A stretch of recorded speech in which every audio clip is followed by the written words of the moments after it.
Hmm? I listen to a lot of politics podcasts.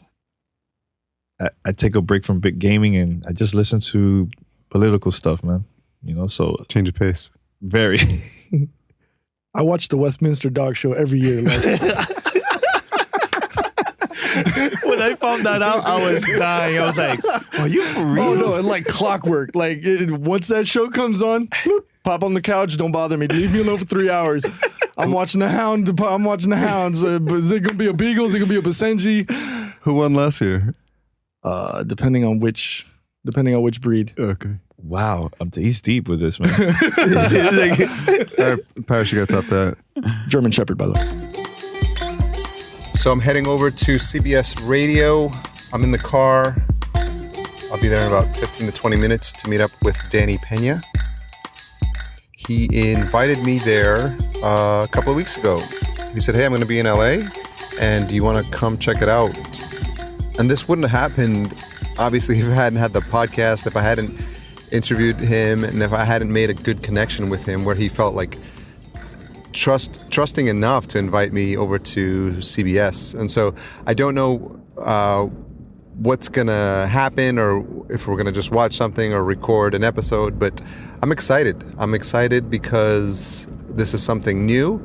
This is something that keeps the podcast interesting. This is something where I'm going to continue and deepen my relationship with previous guests and someone whose work I respect, and it's just cool because you have to celebrate these small wins and understand that this is a long game if you're serious about podcasting, that you're playing, that I'm playing at least, because I don't want to think about a point where I just get tired of doing this and it just becomes like a job. Because that's what I left, so I wouldn't have to feel like that anymore. And so this is interesting because it's just something different that I didn't see coming, and it just made me. It may make me think differently about how I engage with guests, or maybe not, or maybe give me ideas or give me inspiration. Being in CBS Radio, I may be inspired to do some more things that are of that caliber. So. I just wanted to record this quick audio, and this may be the only intro, or I may just record something when I get there to let you know what I'm in for. But I'm excited. I don't know what I'm going to be recording actually, and if any of this will make its way into the episode. But it's fun. I got a smile on my face, and it's true because of my podcast story. Yeah, whenever you're ready, you're the host. You're the host, man. It's all in Spanish, so you're going to be good with that? Hola, ¿cómo está aquí? 3 preguntas para ustedes. ¿Dónde está un lápiz? So, it's a soft open, so nothing formal. But okay. As you guys know, I had the chance to have a long conversation with Danny on podcast Junkies, and I'm really glad to be here. And nice to see the dynamic between the three of y'all. I did get to listen to a couple episodes when I was getting ready for the conversation with him. Mm-hmm. And so we're just going to freestyle. There's no set questions, but I think the way I want to kick it off, and I'm wondering, and you guys could jump in. I'll have maybe questions specifically for you all, but if you feel like you have a point on something I asked, just jump in. But what I'm really fascinated by and interested by is this trust level that I feel like you guys have, and obviously first Danny with bringing you guys on board, but I'm wondering if either Peter or Parris could kick it off by talking about how important it is in terms of the relationship you guys have and what trust plays as a part of that. I'd probably say it's the daily communication. I mean, I have friends that I've known for longer, like my best man at my wedding was one of my best friends, Adam. I talk to him every couple of weeks. I reach out, hey, what's up? How you doing?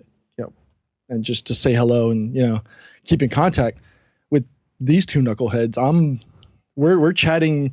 We chat so often that our wives and girlfriends probably wonder, why you guys always talking? Like I could be at dinner and I'm sending a message to them while I'm sitting with my daughter and my son eating. And it's the same with him. I call him, and every time I talk to him, he's in a drive-through. I know the.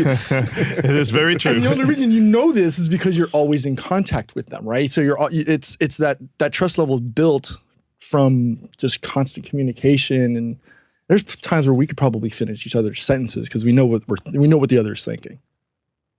Parris?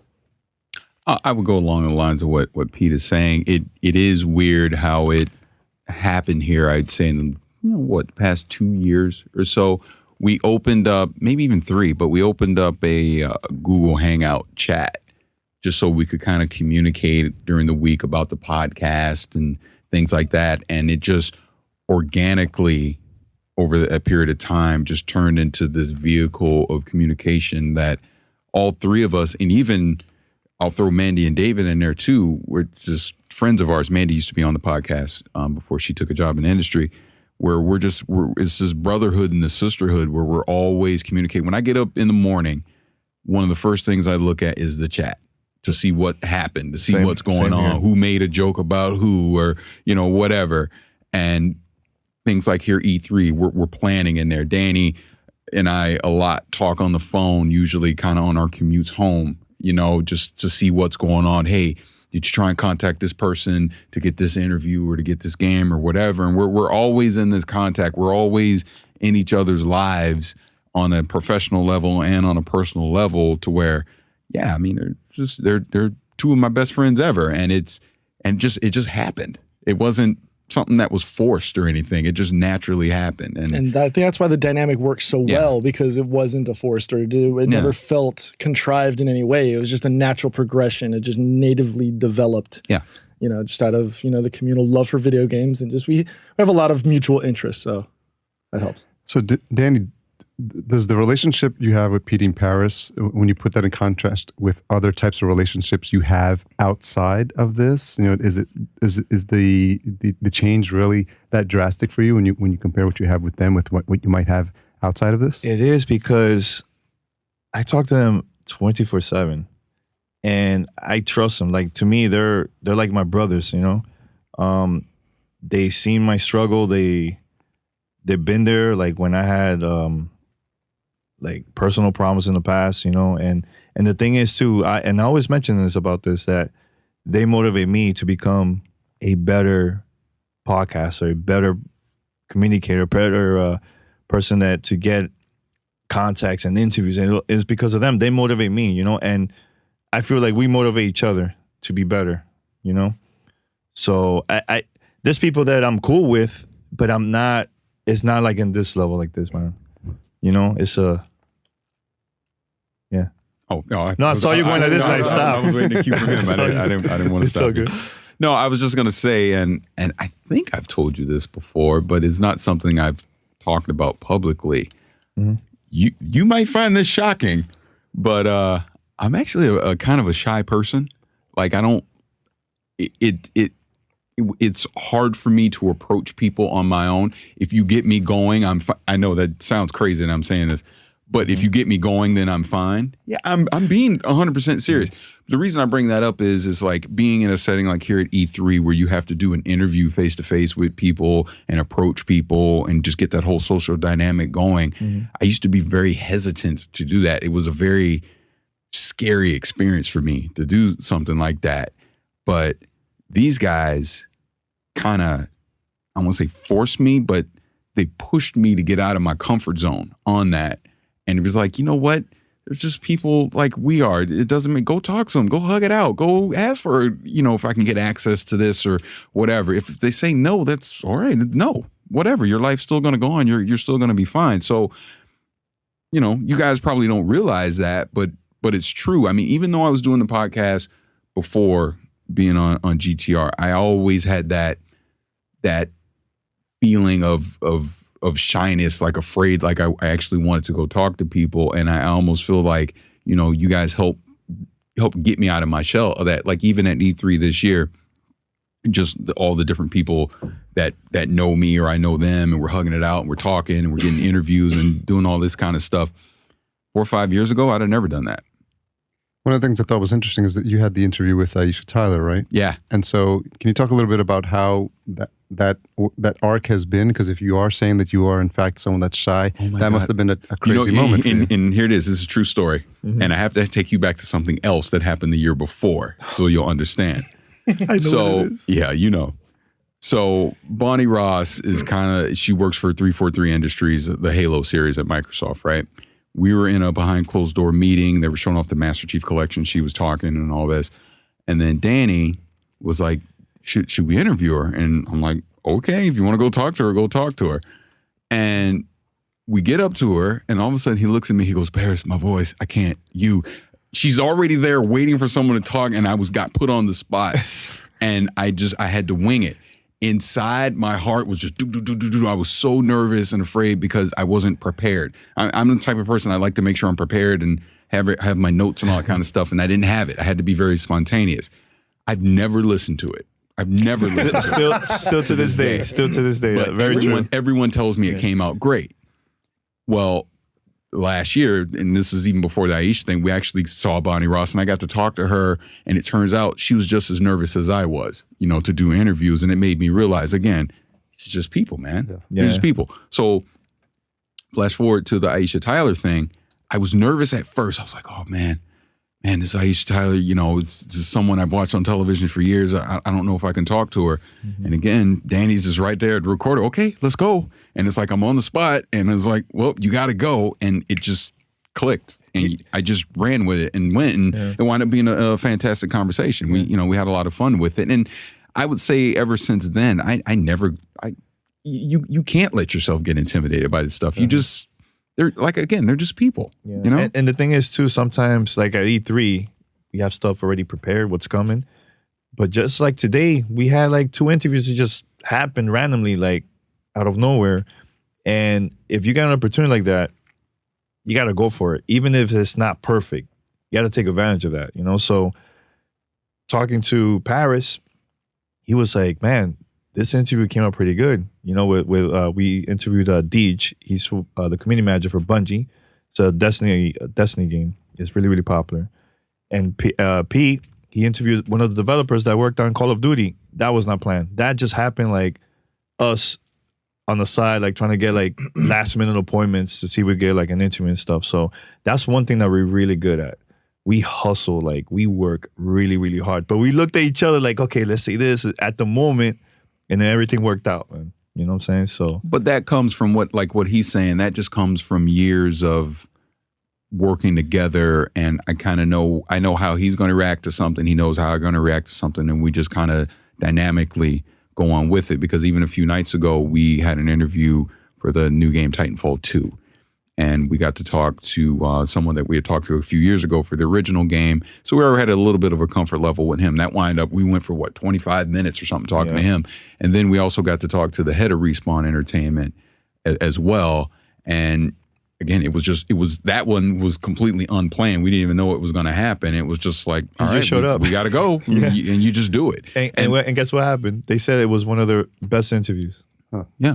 Yeah, they loved it. They loved, because I think where that comes from, again, and you guys correct me if I'm wrong, is I feel like, I'm asking the questions I want to know about first and foremost. These are the things that I do, but I'm not.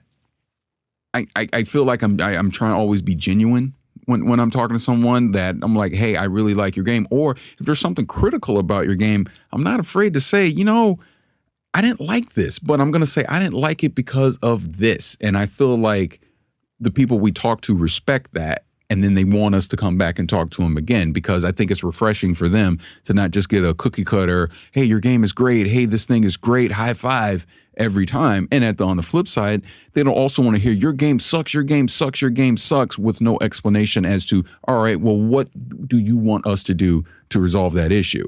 I think they want the yin and the yang of that. You know what I mean? And it works. And I think that's where we get these genuine conversations from. That's how I don't even like to call it an interview. I just like, we're just having a conversation. We're just talking. Mm-hmm. It just so happens we're talking about something that you've created or that you're trying to sell to the masses.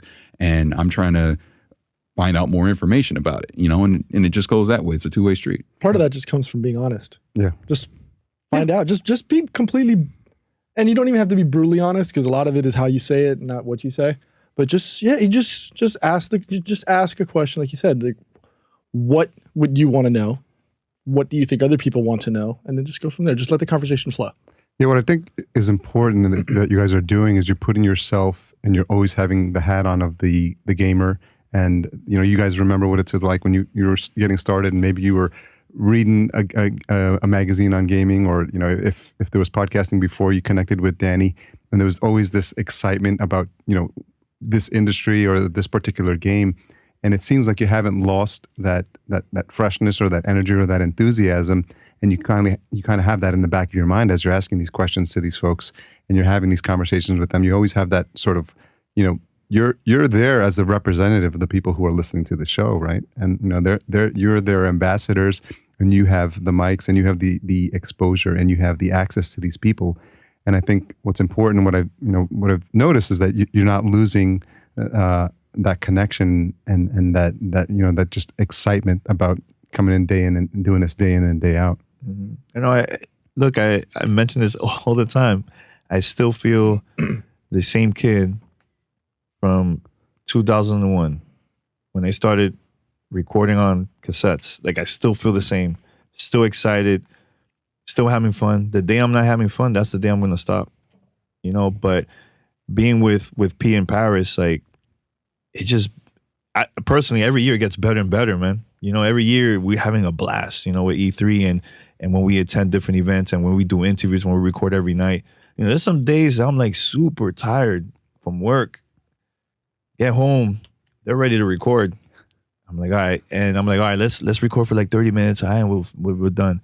And then we check, it's like over an hour. Yeah. And it just I don't know, it just happens, man. Well, every single time. I think that's the key word that he's saying is, I feel like we genuinely have fun being around each other and talking with each other. Like, we had I laugh before I even say it. We have an episode last week before E3 where we're making predictions on what's going to happen and things like that. Mm-hmm. And Danny made this prediction that I just thought was the craziest thing I'd ever heard in my life. And I just started laughing, and I could not stop laughing to the point I couldn't breathe. And we just went on and on about it. Yeah. And it wound up being just one of the funniest things ever. So much so, the feedback that we're getting from the listeners, they could hear the joy that we were having record that. And it's created all these catchphrases and things that we're getting. And, we even created like this little funny segment. We called it, originally it was called Miss Cleo. Remember the old psychic thing? But because of copyright, we call it Miss Leo now. So we have people that call in with their Miss Leo predictions and stuff like that. It's just, it's great that we've created this content and that, we have this interactive audience now involved in it. And I think it just, like he's saying, it just makes the show better. And like, we have fun, Peter, you mentioned you have a daughter and a son. Yes. So I'm wondering, are they of the age, or when they get to the age, what are your thoughts about the conversation you have about what's possible in this world? Because I think back to conversations about what we want to be when we grow up, right? And things like this weren't in our realm of possibility at the time. When I grew up, it's like, oh, I want to be a podcaster. Like, what? I don't even know. I grew up in the 80s. Is like, what is that? Like, so I'm wondering, because since you mentioned that, if you've thought about that and given some thought about, the potential for what is possible, for new generations. I've had the conversation with my son. He's a 17-year-old junior in high school, and it's come across. It's been discussed. He loves the video game industry. We tried to give him an opportunity to come out to be a production assistant with us at E3 this year. I put the responsibility of getting a state ID so that he could get credentials, but I let him I let him have that failure to learn the lesson, so, hopefully he'll do it next year. Actually, he'll be in college, so maybe he won't, right? Mm-hmm. But we've had that discussion about, do you want to do, content creation for like YouTube or something like that? Because he loves doing it. Me and my wife have sat and watched him play video games and his reactions and his muecas and like just his little intricacies while playing. We found it entertaining. Granted, yes, we're biased, but if we could find that entertaining, I'm sure somebody else would. And that's just how that whole content creation ball starts to roll.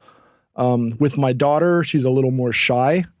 And there's been instances where she doesn't want to do like a performance for like, you know, whether it's piano or violin, or she didn't want to do any of that for school because she was afraid to fail.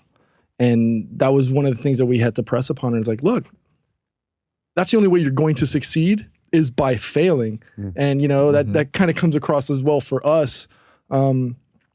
You only get better. You take those, that's how you grow. That's how you evolve as a human being. And that's how you evolve that skill set is by learning from your past mistakes, because you will fail. You can't show me a successful person that's never failed. It just doesn't. It's a requirement to succeed. You have to have those failures, and it's just part of the evolution of what you do. Whether it's your skill set, if you're gonna be a garbage man, be the best garbage man you can be. Sure. You know that's something my dad always told me. But yeah, anybody can do it. I mean, we can do it. I mean, we've had some moderate success doing this as a part-time thing. You know, that's also another joke that, you know, we have internally. We're part-time podcasters, but that this thing that we do can help bring us together here at, Los Angeles to do something like this. We're usually the interviewers. We're the ones now being interviewed by you. So it's that whole transition that it's the evolution of creating content, and don't be afraid to fail. You will fail. It's what you do with that failure and that experience to, so that you don't make the same mistakes twice. That's the key. That's really important. I'm wondering, a lot of the things that you talked about, Danny mentioned the fact that you're going, you do on these press junkets or you're doing these interviews. These were like skills that I imagine you guys had no experience with when you got started, right? Zero. So can you talk, and it's hard sometimes, you maybe take it for granted because you guys are you've gotten so good at it that it may be second nature, but can you think about that journey of like how it was when you didn't know anything and now the fact that it's second nature to you? Well, the first time I ever recorded an interview was 2001 Xbox event in New York. And I remember holding the tape recorder and I was shaking because I was super nervous. I didn't know what to say and all this stuff, man. But throughout the years, I got better and better. And then I realized, man, let's just have a conversation instead of this media type questions or clickbait questions, There's interviews that it's been just the vibe has been good and listeners picks it up and it just goes around. People are sharing it, media picks it up, headlines on like major media outlets and stuff because of our interview, and I'm wondering, like, I can't remember exactly, Parris, who was the first person you interviewed back in the days as a podcast? Ooh, man. Okay, I don't think my old mind can go that far. The first person I interviewed, wow, I can't even remember. You can remember anymore. No, actually, I do know. Who? It was Nero. Nero? From Destructoid? Really? Oh, wow. That was the first person we ever interviewed. Yeah. Oh, wow. Yeah. Okay. And how was that?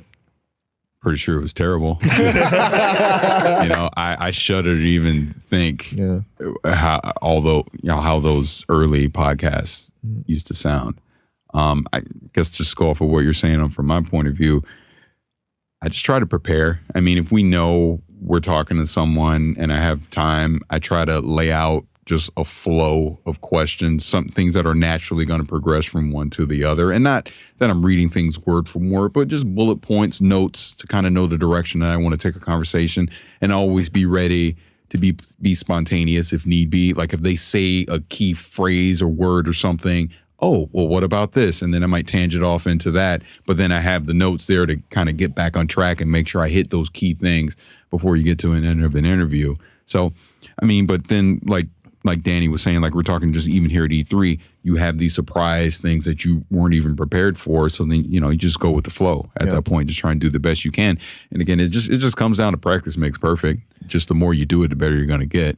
And P has a crazy story. Remember the first time I sent you an event? Yeah, I was waiting for my time. Thanks for stealing my shine. So we'll take it back a couple of months prior to that. I met Danny through my current wife, right? My wife, Alicia, was working at Discovery Latin America where Danny worked. Mm-hmm. And we were dating at the time and she was like, oh yeah, my boyfriend would get along with you great. You both love video games, you guys should get together and hang out one day. So that turned into me being on one of his podcasts as a guest. I think it was number 95, 92, 95 or something like that. I remember, it was so long. Yeah, it's 570 something now, right? Yeah. So that progressed into one day, I was running this website for my gaming team at the time, and I wanted to do more. It was just, playing video games was one thing, but I wanted to do more with the whole video game industry, and I kept bugging him. I was like, "Hey, man, let me write for you. I want to do something. How can I help you? I want to do something." And I'm sure he was just like, "Oh, this dude just keeps bothering me. Just leave me alone. Just leave me alone." And again, the hustle. You just got to keep pressing and keep pressing, whether it's out of niceness or they just give up. You got to break them down. And he was like, "All right, fine. You want to get in? What are you doing next Friday?" I don't know why. No, actually, it was like a Tuesday or something like that. You're like, "Hey, it was like a middle week. Yeah, what are you doing?" I don't know why. He's like, "All right, well, you're going to LA, or no, you're going to Redwood Shores. You're going to EA Studio Showcase 2007. Okay, what I got to do?" He's like, "All right, you're going to go out there. It's going to be EA's, summer showcase. They're going to highlight all of their games coming out for the next calendar year, or you got to go out there and do coverage." And I'm like, "Oh, okay. Sure. Yeah, I could do it." That's my inner, salesman guy. Yeah, I can do it. And then I'll push and fight my way through it. And so I get to San Francisco, get to Redwood Shores campus, get to the hotel, check in. I get downstairs to the bar, and there's a whole bunch of people. I'm like, I know nobody here. What am I going to do? So I sit down at one of the tables, and this other guy sits down. We start chopping it up, politicking, talking about the rise of music-based video games. It was, Guitar Hero versus Rock Band, blah, blah, blah. And so we're sitting there talking 45 minutes to an hour, and it was just a phenomenal conversation. And at the end, I'm like, "Oh, by the way, what's your name?" He's like, "Oh, yeah, Sean Francois, community manager for Harmonix." And I'm sitting there, I'm like, "Oh my God, my recorder's upstairs in my bag." I had no idea that I could have met anybody from the industry. Probably my best interview right there. Never happened. That made me learn a hard lesson that day. Always be ready. Always be prepared, because you never know who you're going to meet. It could be in another. Actually, even worse than that. Yesterday, yeah, because you know what's about to happen. So yesterday, we're at this industry party that happens at every E3, thrown by Michael Pachter from Wedbush Securities. Everybody, I guess you could say, the big wigs of the video game industry. If you're known or you have a big name, you're invited, and you probably will be there or have been there. I'm at the bar waiting for the bartender. Older gentleman comes up next to him, like, "Hey, how you doing?" "Oh, pretty good, blah, blah, blah." We start talking. A few minutes. I finally get my drink. I'm like, "All right, well, nice chatting with you. Have a nice night." I turn around and walk away. As we're heading here to record the next episode, I'm like going through my Twitter feed of, seeing what's going on in the industry. And I see a buddy of mine, Kevin, with the same guy. I'm like, "Oh, who is this guy?" Warren Spector. Oh my God. I can't believe legend. A legend. He's a legend in the industry. Legend in the industry. And I just, again, it's just a conversation, right? Yeah. But I was sitting there with one of the most key influencers in technology and video games ever. It hurts. So Why does that hurt, Danny? That was, to me, it's not the right time to record an interview in that type of environment. But it's an opportunity to introduce yourself, see how, just say hello and see where it goes. It could, maybe line something up for the future. And if not, hey, that's why I got to speak to Warren Spector, right? Yeah. It's funny. Parris was joking about being too old. I was thinking about this idea of this generational shift, right? Because you guys have been doing this 10 years. I'm sure gaming has changed dramatically, and I'm wondering if you guys, feel like there's this need to always be on the edge. And obviously, this is why you come to these conferences. But do you get a feeling that sometimes it's moving so fast that there's so crazy stuff happening with new platforms or even just new technologies, virtual reality and all this stuff? It's all the time, man. I mean, they're into like the whole PC stuff, and that's always changing almost monthly and stuff, So, yeah, like thinking about it, when I started, there was no social media. There was no YouTube. none of that stuff. And look, but at the same time, we do our research. We know what it's about. Like, we know how to use it. You know, it's not like there's a lot of people that are older than us. They don't know how to use social media. Mm-hmm. They, not all of them, but some, you know, so little things like that. I think it's important to at least learn the stuff that's going on now, especially with gaming. It's always changing. Look, VR is like the big thing now. It wasn't like that 5-7 years ago at all. You know, so it's changing constantly, man. It's crazy. And it sometimes it's even hard for us to keep up, man. 'Cause there's like so many things going on, you know. So I don't know if you guys agree with me or not, but No. no, okay. You know, it's funny what Pete just did. And obviously I won't say what we say, but if people could read our Google Hangout chats, and if they could, actually we have a person that is outside our group that's been staying with us this week, and that person's been observing our dynamic. Yeah. And it's like, it's hilarious the way we talk to each other. It is the most mean-spirited stuff you would ever hear. You would never talk to another person like that. Yeah. But I think we all talk to each other that way because that brotherhood and that love is there, and that's how we express it. Yep. You know what I mean? Because I'm not going to wake up in the morning and go, "Hey, Danny, love your brother." No, I'm going to say something completely the opposite. You know what I mean? But that's where this dynamic has gone over these past few years. And you know, I mean, I don't know where we're going to end up. I don't know where it's gonna end. But you know, it's for what it is right now. I think it's really good, and it's something special, I guess is what I'm trying to say. Have you given some thought to, because of everything that you've learned, been trained on, exposure, experience, like how that's shifted about what you think is possible for you, or you know, for you, PD, in the future? I mean, we talk about where our next steps, what we need to do. I think a lot. I know a lot of what holds it back is the fact that we have families, we have, you know, kids, other careers, things like that, to where I can't give 100%, 110% of myself to doing this. And it does limit, or at least me. I can't speak for these guys, but it limits me and what I think the potential of what I could do in this whole gaming industry and podcasting and streaming and all that, because I just simply don't have the time. But I think I give my all with the time that I do have, and I think we've maximized that time and gotten the most out of it. You know what I mean? Have we left things on the table? Probably. Could we do more? Probably. But you know, there's other priorities in life that we can't necessarily sacrifice to be able to do it, at least today. Mm-hmm. Totally agree. Do you want to add anything, P? No, it's he's exactly. I probably would not have said it any better than that. Yeah. Well, thank you, Parris. Thank you, sir. If you could only see the dynamic between the three in the studio, it's something fun to watch. I'm wondering if when you think about what you're doing here, and is there? I always like to ask if there's someone who's in your life who like would see like what you're doing now, who knows you, who maybe grew up with you, and would be like surprised that like this is an aspect of your life right now. Our parents. My first instinct was like my mom, but yeah, I don't know. That's a good question. I mean, I know Danny's when Danny got, you know, nominated and won the his awards. The Hall of Fame. The Hall of Fame. Yeah. You know, I know you showed it to your old man, and you know, you guys had that special moment. I know I have vivid memories of my dad yelling at me to get off the stupid box.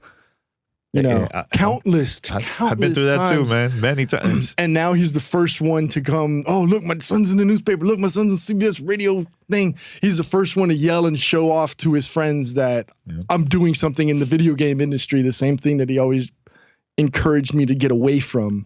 And now it's that trophy for him of look what my son can do with video games. Mm-hmm. So I love it. It's great. It's kind of like that one up on your old man that you always wanted to get. So but I love it. It's cool that our parents can have that proud moment experience for their children because they're doing something they enjoy and love and have always had that appreciation for. So, and now being a parent, I understand how and why my dad has that, because, you know, I'm waiting for that moment when my son or my daughter have, you know, that opportunity to do something that they love and have a passion for and succeed and do well. So I can have that. And then hopefully that transition on to, you know, when they have children. See, my mom always, since day one, she was always supporting me with my whole gaming stuff. My dad was more like, "Oh, you're really too old to play games," you know. She was the one that helped me build my first arcade place in Dominican Republic, and I had gamers from the city who go and pay for 30 minutes to play or an hour. What was the most popular game there? What was Mortal Kombat and Street Fighter for Super Nintendo and Sega Genesis. Yeah, that was really, really popular at that time. And that was like in the 90s, you know? And then my mom, I remember we were having a party for 2K games in New York City. And I invited my mom and my sister to show up, and they came. And I got emotional because I was like, man, my mom never seen me like this, you know? And she was really, really proud, you know? And then the whole thing with the Hall of Fame, my dad buying the newspaper, and he's like calling me all crying. And he's like, "I don't know what you do, man. Man, I'm proud. You know, and still to this day, he still doesn't understand, but he's like, every time he's like somebody like a friend of his shows up to hang out at the house, he's like, "I'm proud of my son, man. Son, can you tell him what you do?" Every single time, but he's super happy all the time, man. So I love it, man. It's cool. Well, the other dynamic is almost like that, like with you, Danny. I wonder if you have like a proud papa moment with like PD and Parris, you know, thinking about when you brought them on, and, you know, what you obviously saw something in them, some potential, and now all these years later to see, you know, how you've gelled. And I'm wondering if sometimes you know, it's hard to see because you don't think about it year in, year out. Yeah, but there was a lot like that. I mean, the first time, the moment for me first was with Parris. I want him to tell you the story how we met. But the moment after this happened, after that, you know, seeing him traveling to Microsoft for the first time, because they invited him for the event, and I see him, that person that interviewed me when I was there for the first time, the video that he got to see before he met me, he did the same exact thing because we helped each other, man. And that was like, to me, was like a proud moment to me. I was like, man, I see the potential, man. He's like, I see it, man. Let me help him out. I'm not trying to get anything out of it. You know, I love helping people, you know? So when I got to see him, Microsoft playing the game really early, I wasn't invited. He got invited. I was happy. I wasn't jealous. I was super happy. And Pete going to EA Games randomly, and he never recorded an interview, and he comes back excited, and he got content for us. Like, I was like, man, I see the potential, man. Like, this is the right people to be part of my team, man, you know? So, I know, Paz, you want to say something about that, but... I guess I should tell the story how we met. So, was it 2005 or 2006? I can't remember. It was up in that time frame somewhere. I think it was 2006. I'm just sitting at home, average gamer guy. Now, I had been kind of hustling my way into E3 just even before that. I've been coming to E3 since 2001, but just, you know, no media or nothing. I just... You know, the hustle to drive.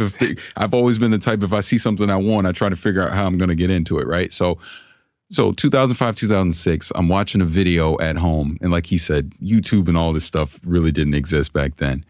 And it was him and our other good friend, Chris Palladino, on this video at Microsoft for like Lord of the Rings or something. Mm-hmm.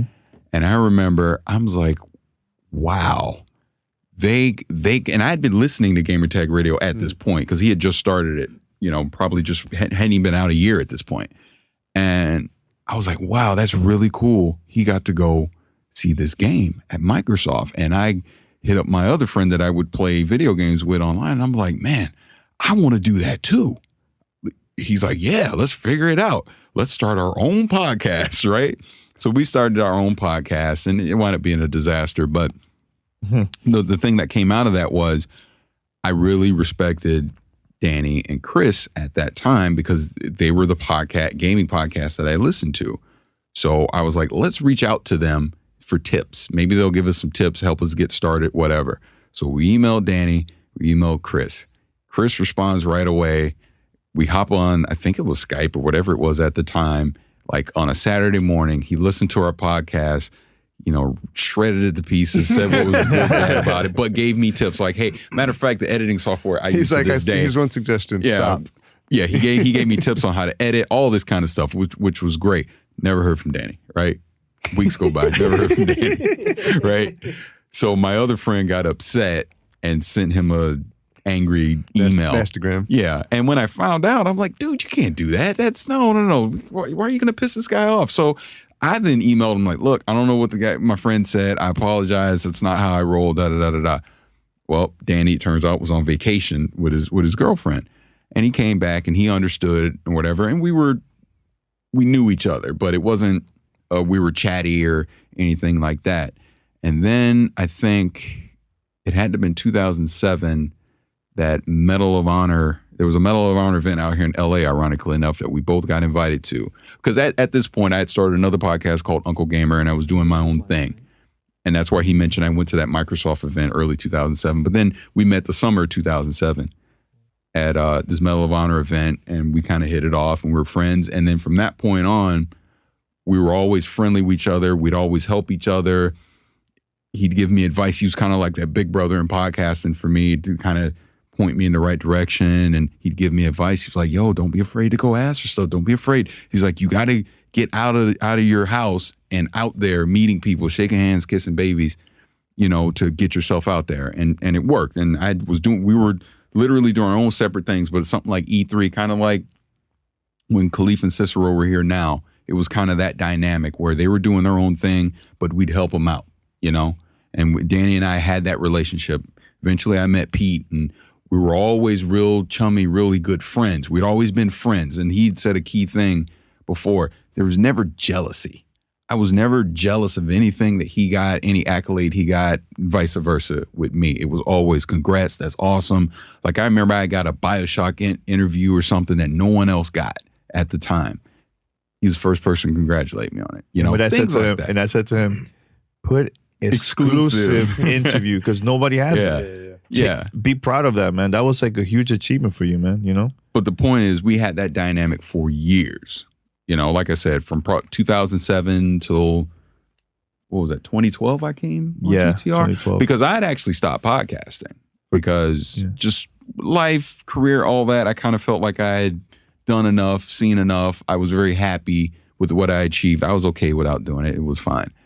And then, I don't even remember, Pete probably remembers the story better than I do, but for whatever reason, I remember, it was BioShock Infinite. I was like, I'll come on there and talk about it with you guys, and came on, and it was like I'd always been on that podcast for years because we're all friends. And we had fun. They were getting feedback saying they really liked it. I came on again a second time for some reason.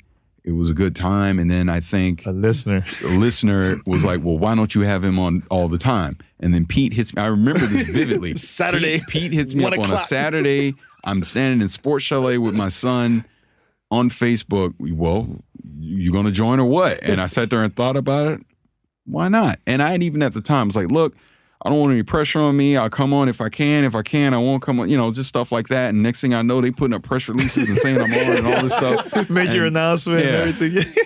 And I joined. And I mean, the rest is just history, because even though at that time I was hesitant to like fully commit myself, I mean, who was I fooling?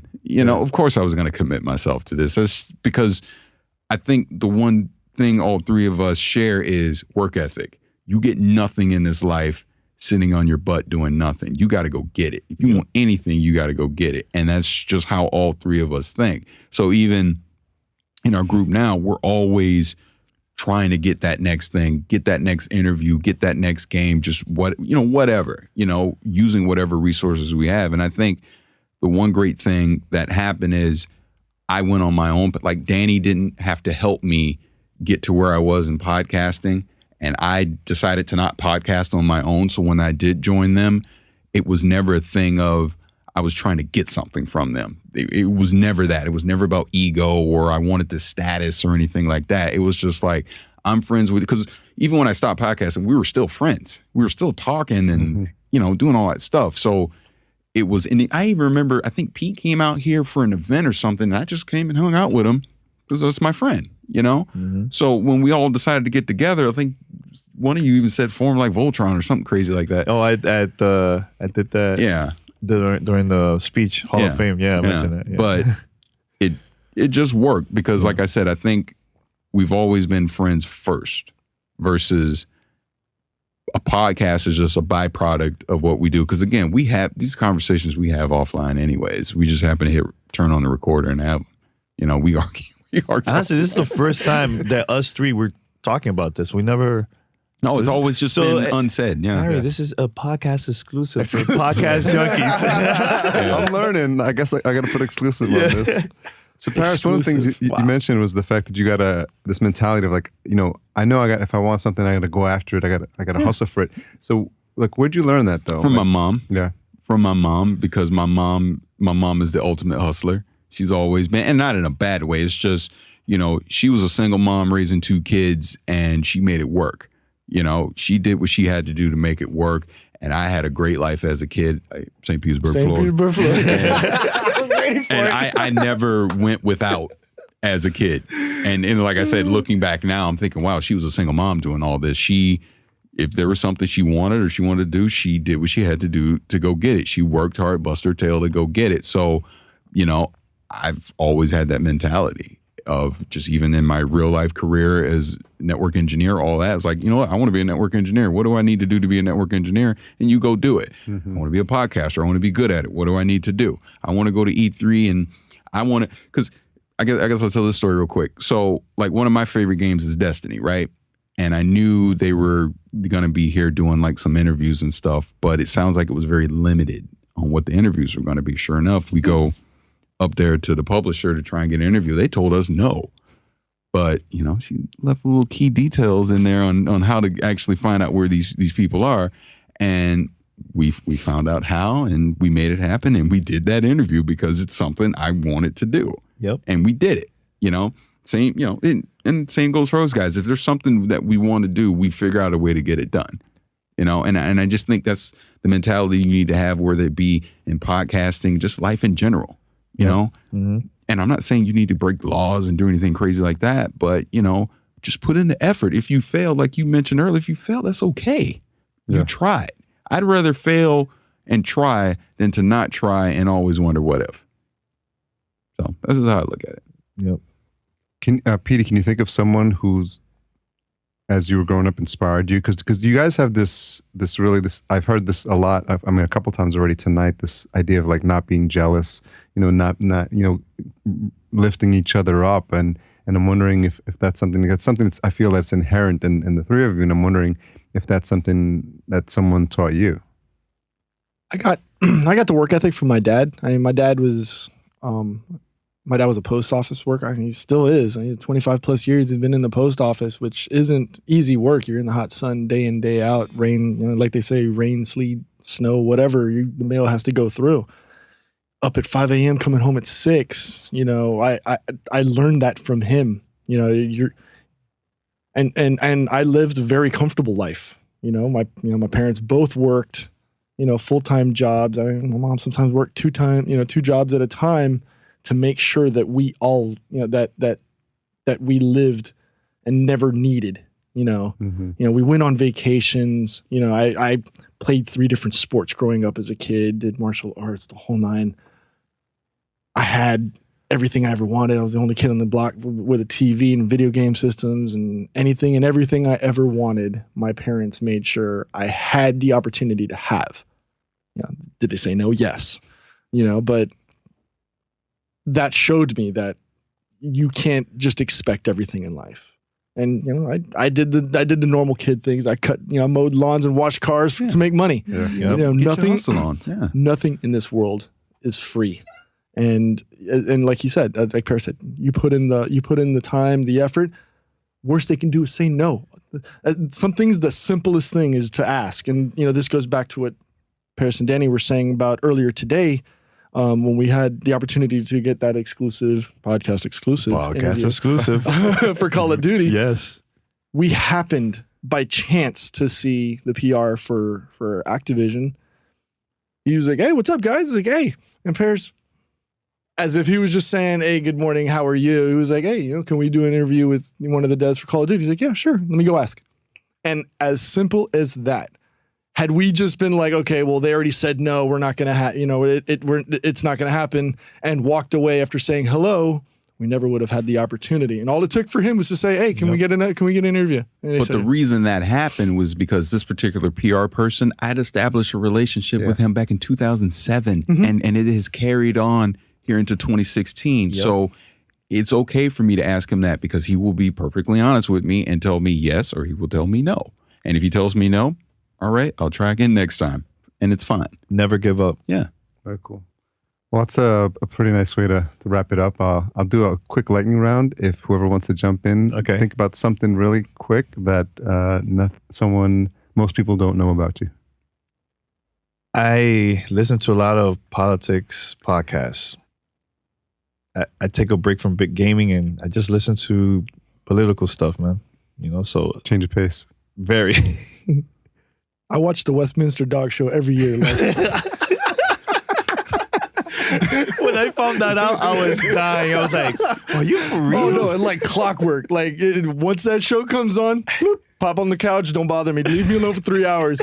I'm watching the Hounds. Is it going to be a Beagle? Is it going to be a Basenji? Who won last year? Depending on which breed. Okay. Wow, he's deep with this, man.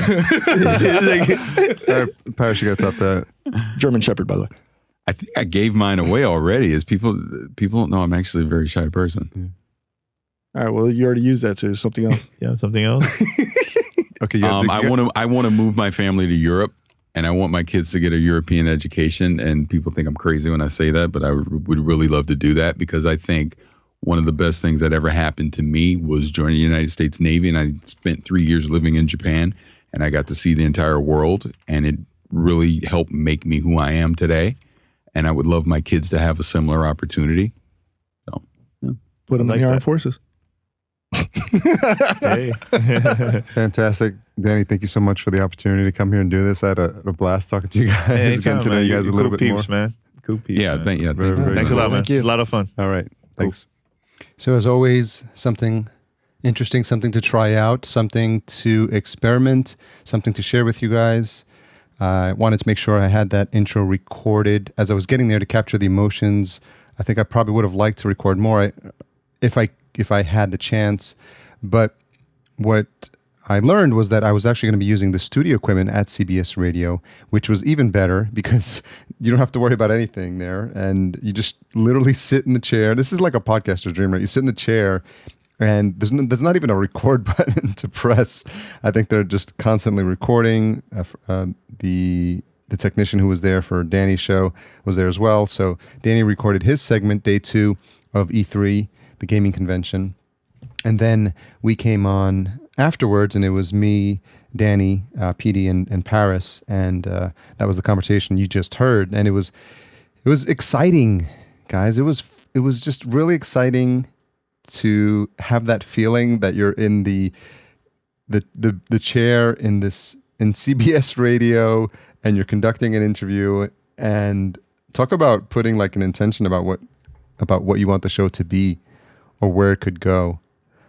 I like what I created there in terms of manifesting something as a start of something even bigger, because in the past I would have manifested myself pretending I'm in my home office, that I'm in the studio, and now I'm shooting my first interview, so why not extrapolate that out further into a bigger picture?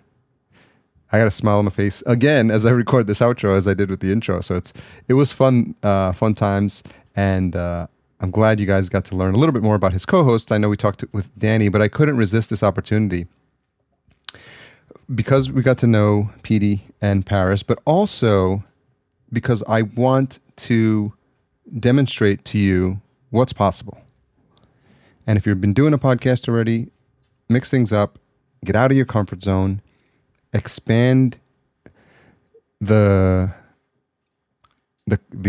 people, the friendships, the circles, so that you're putting yourself in environments you normally wouldn't be in. And as a result, see what happens. I'm looking forward to podcast movements. So many cool things are going to happen as a result of that as well. And I was just really happy to share this with you. And I hope you enjoy this as well. Give me some feedback. This is something different. I know I always ask for feedback on this one, but just let me know what you thought about it. I really want to thank Danny again for giving me the opportunity. He's such a humble guy. I'd like you to understand what a genuine heart this guy has. And to see the success he has, when they tell you that it couldn't have come to anyone that's more deserving, that's who they're talking about, Danny Peña. So I'm really glad to even spend some more time with him and get to call him a friend and to know his equally generous and open-hearted co-hosts. So I'm just happy I've got these new friends that, again, it's because of my podcast. So we are a member of the Podcastica Network. We're doing some fantastic stuff there. And by the time this episode is out, then you will have heard my guest appearance if you listen to Game of Microphones. And I'm happy to Jason for giving me that opportunity. We went there. Well, I keep thinking, and I've got this studio thing in my mind, so I'm like, oh, we went to the studio. No, well, we recorded a Skype session, him and I and Duncan.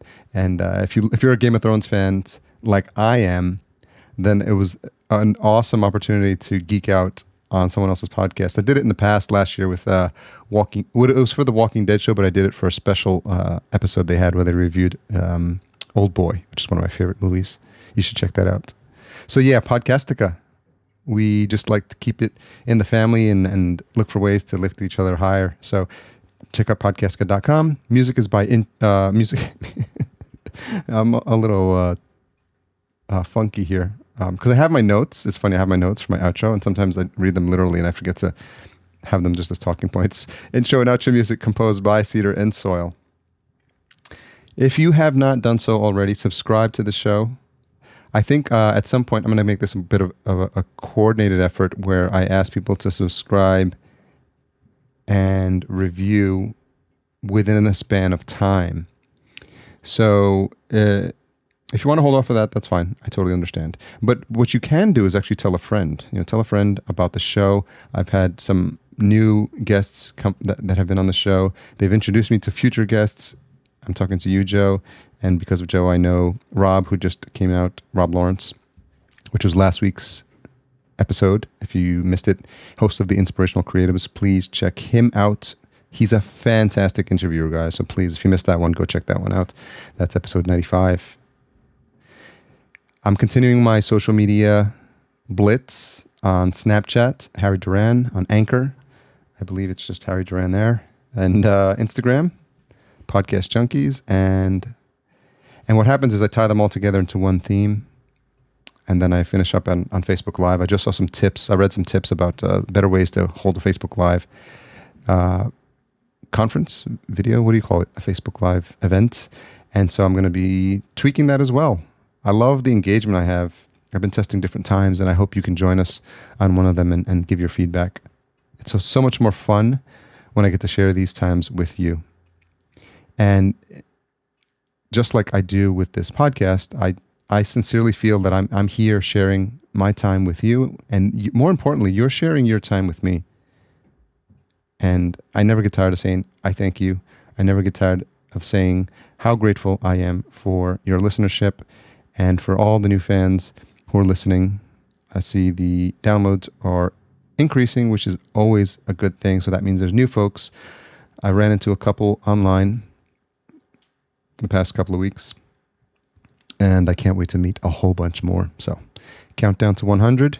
The Chase Reeves interview is in the bag, and it was phenomenal. So you're going to have to stay tuned for that. How's that for an open loop? Okay, you made it this far. Retention hashtag. Since there's three hosts, we'll go with 3X Gamers. Hashtag 3XGAMERS. And then tag Gamertag Radio, tag podcast_junkies. Let us know you made it this far, and give a shout out to the folks if you really enjoyed the episode. And thanks to Danny for allowing me to record this really special episode at CBS Radio, which I imagine is only a sign of things to come. Have a fantastic week, day, hour, minute. Live each one as if it's your last minute, last day. Always makes life that much more entertaining. See you next week, guys. Or talk to you next week. Ciao.